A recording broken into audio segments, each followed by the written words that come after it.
दिल्ली में बीजेपी के राष्ट्रीय प्रवक्ता आरपी सिंह और वरिष्ठ नेता तेजिंदर पाल सिंह बग्गा ने नवजोत सिंह सिद्धू के पूर्व सलाहकार मलिंदर सिंह माली के खिलाफ केस दर्ज करवाया है। बता दें, माली कश्मीर को लेकर दिए अपने विवादित बयान के बाद विरोधियों के निशाने पर आ गए थे, जिसके बाद कांग्रेस पार्टी हाईकमान ने भी सिद्धू को इस बारे में एक्शन लेने को कहा था। माली ने अपने पद से इस्तीफा भी दे दिया। वहीं इस पूरे मामले पर बीजेपी के राष्ट्रीय प्रवक्ता आरपी सिंह ने दिल्ली में MH1 प्राइम से खास बातचीत की। दिखा रहे हैं क्या कुछ कहा।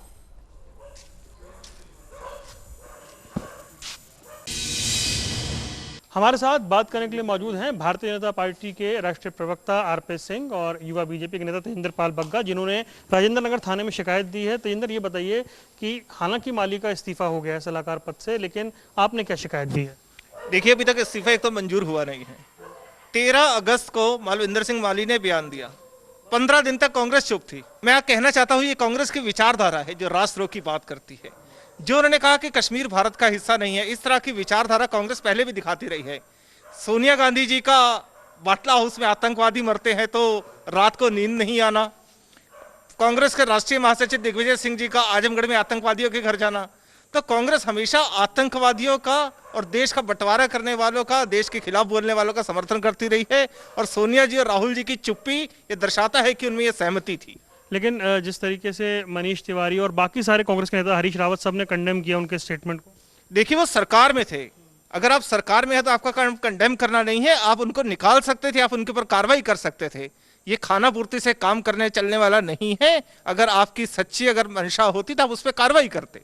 आरपी सिंह साहब, अब इस्तीफा हुआ है माली का और उन्होंने लिखा है कुछ बीजेपी, कांग्रेस और अकाली दल के नेताओं के नाम उन्होंने लिखे हैं कि अगर मुझे कोई फिजिकल हार्म हुआ, जानी नुकसान हुआ, तो इसके जिम्मेदार ये लोग होंगे। कैप्टन अमरिंदर सिंह की सरकार है, लॉ एंड ऑर्डर की चिंता करना उनका काम है, वो करें उसकी चिंता, उसको सुरक्षा दें। उन्होंने ये तो कहा था कि सिद्धू अपने सलाहकारों को पर लगाम लगा। अरे वो मुख्यमंत्री हैं। कल कोई के पटियाला भारत का हिस्सा नहीं है तो क्या उसके खिलाफ सर्व कहेंगे, उसके खिलाफ हटा दो उसको? उसके खिलाफ कार्रवाई होनी चाहिए थी, उसके खिलाफ पुलिस कार्रवाई होनी चाहिए थी। हमें मजबूरी में आकर करना पड़ा ना 15 दिन बाद आकर यहाँ पर। यह कार्रवाई आज से 15 दिन पहले उसी दिन होनी चाहिए जैसे उसने ये पोस्ट डाली थी। कुछ कांग्रेसी नेताओं ने इसकी आलोचना की, लेकिन नवजोत सिंह सिद्धू ने इस पर कुछ नहीं। देखिए, नवजोत सिंह सिद्धू वो बोल रहे हैं जो राहुल गांधी की स्टेटेड पॉलिसी है, जो कांग्रेस की स्टेटेड पॉलिसी है। कांग्रेस की स्टेटेड पॉलिसी धारा 335 को लेकर एक ही रही है कि वो नहीं हटना चाहिए। और उनकी पॉलिसी ये भी रही है कश्मीर भारत का हिस्सा नहीं है, कश्मीर को जोड़ा गया जबरदस्ती। ये उनकी पॉलिसी रही है। आप कृपा कर उनका मैनिफेस्टो का 2019 का मैनिफेस्टो का पैरा नंबर 37 पढ़ लीजिए, और उसके बाद जो उन्होंने रेजोल्यूशन पास किया 335 से हटने के बाद उसको पढ़ लीजिए। बड़ा स्पष्ट है, वो तो इसके खिलाफ थे। और नेहरू जी से लेकर राहुल गांधी तक उनकी पॉलिसी कश्मीर को लेकर यही रही है, पृथकवाद की उनकी पॉलिसी रही है। उसके चलते माली ने इतनी मत की कि उतना बड़ा वो स्टेटमेंट दे दिया। ये जो उसको हटाया, कोई कश्मीर को लेकर नहीं हटाया, वो हटाया क्योंकि उसने इंदिरा गांधी को जाबर कह दिया, और जाबर की तुलना हमारे यहाँ सिखों में बाबर के साथ की गई है, तो उसके कारण से हटाया। प्यारेलाल गर्ग का भी एक स्टेटमेंट था। देखिए, बात प्यारेलाल गर्ग का स्टेटमेंट हो चाहे वो माली का स्टेटमेंट हो, इशू है कि कैप्टन साहब ने एक्शन क्यों नहीं लिया उनके खिलाफ। कैप्टन साहब को एक्शन लेना चाहिए था।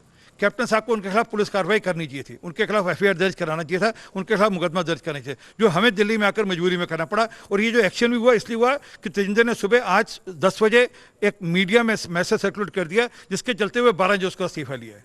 बहुत बहुत धन्यवाद। तो ये थे हमारे साथ आरपी सिंह और तेजिंदर पाल बग्गा, जिन्होंने राजेंद्र नगर पुलिस स्टेशन में आकर मालविंदर सिंह माली के खिलाफ शिकायत दी है। कैमरामैन आदित्य पांडे के साथ वरुण गोयल, MH1 प्राइम, दिल्ली।